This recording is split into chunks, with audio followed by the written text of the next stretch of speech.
Guys, dito kami ngayon, bibisitahin namin yung kaibigan namin na isang mayaman namin kaibigan na binenta niya yung mga kanta niya para lang makapagpatayo ng restaurant, ng fast food.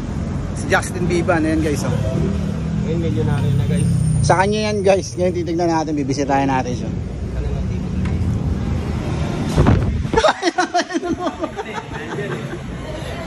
Kala ko ba ito yung may-ari? Ba't taga-iho yan? Akala ko ba may-ari yung kaibigan mo? Taga-iyaw lang pala. Bakit nag-iihaw yun? Ano?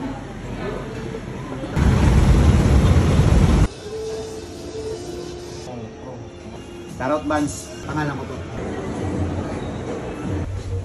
Charot Melrose. Charot ano? Melrose. Guys, yung mga taga-bundok na kalawas ng Manila. Ganito pala dito sa Kalupakan.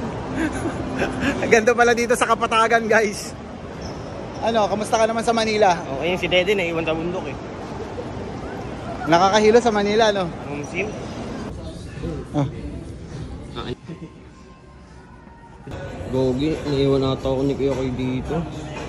Sino kaya yun si Kuya Koy? Oops. Boss! Sinasabi ko na nga ba ikaw yan, boss? Akala ko ano lang eh. Ano yung salamin? Oh? Kanina pa ako hanap sa'yo, boss.